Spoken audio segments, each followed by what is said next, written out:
"What the hell do you think you are?" I accidentally shouted out loud at my desk in the office. "My name is James. I'm having a disagreement with Amelia, who started at the company around the same time as me. Amelia and I don't get along well. To put it bluntly, we have the worst relationship. Even though we're in the same year, she has a higher education level with a college degree while I only graduated from high school. Sure, Amelia is older and more educated, but we're still colleagues. I have always made every possible effort to. When I was in elementary school, my parents passed away in a car accident. I've been living with my young sister Charlotte ever since. After our parents passed away, we were supposed to be sent to distant relatives or an orphanage. But I couldn't bear the thought of selling the house our parents worked so hard to build and leaving it behind. So we threw a tantrum at the funeral, and the neighbors who attended came up to us and said, "We will take care of these kids. Please don't take away the place of memories between these kids and their parents. If anything happens, we will take responsibility," they pleaded with the relatives one by one, bowing their heads. Moved by their gestures, the hesitant relatives said, "We will also visit during the holidays. Please take care of them." They agreed, and since then it has been just Charlotte and me living together. One day, as a curious child, I asked the elderly lady in the neighborhood why they did so much for us. She told me that our parents always took time out of their work to clean the neighborhood, visit elderly couples living alone, help with shopping, and assist with other difficulties. They were performing acts of kindness that we were unaware of. Seeing such behavior from them, we also learned about the community and the spirit of helping others. "We actually received help and support from your parents. That's why we all decided to repay the favor," she said. Of course, there were many difficult and painful moments, things we wanted to ask our father and mother, things we wanted to talk about with them. There were times when we would cry and talk to them at their gravesite. And during those times, the neighbors would always notice our changes and stay with us. "We may not be able to replace your parents, but we don't want you to feel lonely," they always supported us. Until I entered middle school, the neighbors would bring delicious meals for dinner and breakfast, so we never had to worry about going hungry. And of course, friends were no exception. Many of our friends would take us out to play after school or on holidays. Some even took us to amusement parks and zoos. It's no exaggeration to say that we have been able to live until now thanks to the help of the people around us. I'm truly grateful from the bottom of my heart. After that, I wanted to send Charlotte, who is smart, to college, so I worked part-time while attending high school and immediately found a job after graduating.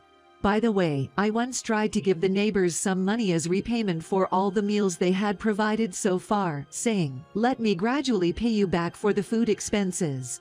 But no one accepted it, saying, "We just did what was only natural," and returned it, saying, "Use it for yourselves." I later heard that some relatives also sent money for our meals to the neighbors, but everyone insisted, "Please keep it for when the two of them are really in trouble." When I eventually found a job and visited the relatives, they told me about this. The money that the relatives had saved for us was given to us as a job celebration, and I couldn't hold back my tears.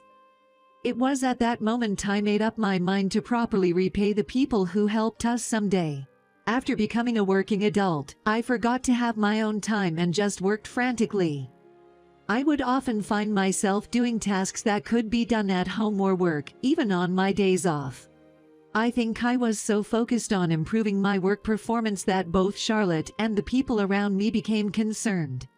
Looking back now, I can say, I'm sorry for causing everyone worry, but at that time, I was simply desperate. Before I knew it, my work performance had improved to the point where it was ranked at the top. Thanks to that, Charlotte went to college successfully and became a working adult this spring. When Charlotte got a job, the neighbors rented out a local diner and held a grand celebration for us, as they did the same when I got a job. I was drunk, so I kept saying, "Thank you, thank you," while pouring drinks for the neighbors, and everyone started crying along with me. It was a chaotic situation, as Charlotte later told me. Going back to today, Amelia, my colleague, seems to despise my work performance, so she constantly picks on me and makes sarcastic remarks. She's a really annoying person. Today is an important day when Charlotte invited me to dinner to celebrate her first paycheck. For some reason, Amelia heard about it and said, leaving work on time. Seriously, unbelievable, and the reason is dinner with your little sister, even though she's a po person like you and hasn't even landed a decent job. Seriously, you're like a siskin and lolikin. It's really disgusting, she said. I could usually ignore it, but when she insulted Charlotte, I couldn't help but react and got furious, shouting at her. I have a mild personality, and I never raise my voice, not only at work but also in general. So my colleagues were surprised by my angry outburst. Amelia, who was being yelled at, pretended as if it had nothing to do with her and didn't even apologize, despite her colleagues prompting her to do so. I thought it would be a waste of time to deal with someone like her, so I apologized to my colleagues and superiors and left the office. After leaving the office, I took the train to the meeting place with my sister. Whenever I leave the office, I usually manage to switch my mood even if something unpleasant happened, but today I was still feeling terrible. I can't go in front of Charlotte with such a gloomy face. I took a deep breath, changed my mindset, and went to the meeting place. Charlotte was already there, and she noticed me and waved her hand. I tried not to let Charlotte notice and said, "Sorry to keep you waiting." Charlotte smiled cutely. At that moment, someone wrapped an arm around my shoulders and shouted, "Surprise!" When I saw their faces, I said, What are you doing here?" My voice cracked. There they were, my friends from the baseball club that I used to get along with in high school. After graduating, we all went our separate ways to college or jobs, and we rarely had the chance to meet, so I was surprised to see them. It turned out that Charlotte had invited them for this occasion.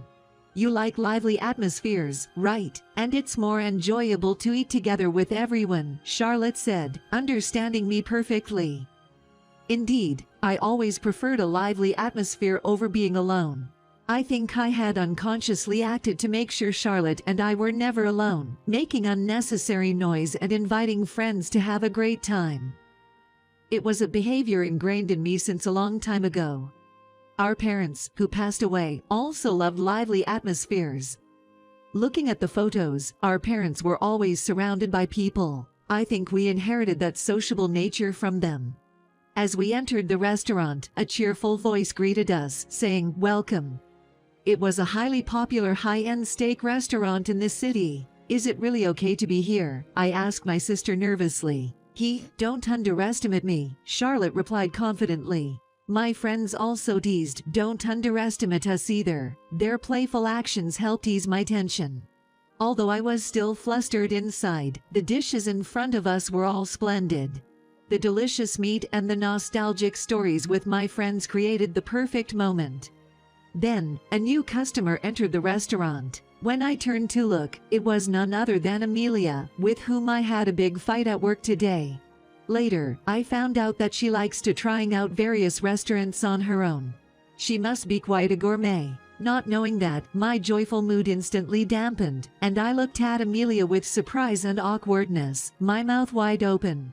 Amelia noticed my gaze, briefly glanced at me, and casually said, "Oh hi," before taking her seat. "This is a restaurant for reservation only." We took a table seating, but Amelia took her seat at the counter right behind us. Not only my friends but also Charlotte seemed to sense something from my reaction. "James, do you know her?" "Yeah, she's my coworker." Charlotte stood up, approached Amelia's seat, and greeted her, saying, "Thank you for taking care of my brother." After a brief greeting, Charlotte actively talked with her. After a few minutes, Charlotte returned with Amelia. "We got permission from the staff, so let's all eat together," she said, ignoring my feelings, and the two of them took their seats. I looked at Amelia, wondering what expression she had when she came to the table. Somehow, she seemed awkward and shy, different from her usual self. I thought to myself, she's pretending to be innocent. I probably had a slightly sulky expression. Ignoring me, Charlotte started telling stories to Amelia.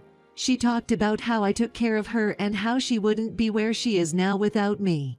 It embarrassed me to the point where I wanted to hide. Furthermore, Charlotte said, "And today is my brother's birthday. Suddenly, I remembered, oh right, it is, isn't it? I blurted out, surprised. Leave it to me, Charlotte said, and in front of me, my favorite chocolate cake and a fancy-looking bottle of wine were placed. Congratulations, James, everyone applauded. It was a thoughtful birthday surprise from Charlotte and the restaurant. I see. Everyone came not only to celebrate Charlotte's first paycheck but also for my birthday. I understood the intention behind it. The wine was easy to drink and had a fruity aroma. After I took a sip, glasses were also distributed to everyone else. Charlotte said, "Would you like some, Amelia?" After hesitating for a moment, Amelia, who was sitting next to me, accepted the glass. I thought I heard a faint congratulations, in a small voice, but I pretended not to hear. As we enjoyed the food, I thought it was about time to wrap up when I heard a voice coming from beside me. I turned my face and saw Amelia, her face slightly red, looking down. Seemingly having had quite a bit to drink, I asked, "Are you okay?" She said, "You are always surrounded by people. It's so different from me." And while I was wondering if that's true, she started to tell the story bit by bit. She's always been an only child, and her parents were always busy with work. Whenever she met her parents, they would only ask her about her studies and grades. So, she worked hard all the time. Looking back now, she thinks she was desperate to be recognized and noticed by her parents. She believed that she was smarter and more capable than the adults around her until she entered the workforce. But in reality, she was overshadowed by people like me who only had a high school diploma. She told me that she thought I could finally find my place and be recognized. That's why she felt anxious, frustrated, jealous, and filled with dark emotions. She regrets having behaved that way all this time. At the end of her story, Amelia lowered her head and said, "I'm sorry for ruining such an important day." I said something that messed it up. Even I, who is dense, could tell that she was on the verge of tears.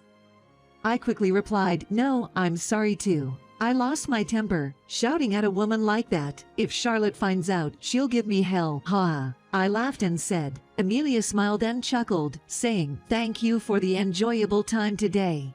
It became an unforgettable day thanks to you, your sister, and your friends."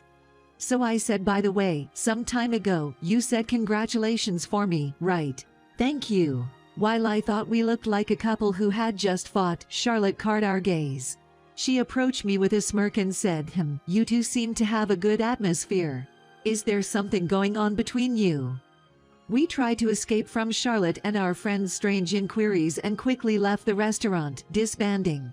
I received messages with a comical content such as, "You should introduce her properly next time. Looks like spring has finally arrived for you. By Charlotte and my friends." After that day, Amelia stopped approaching me in a weird way.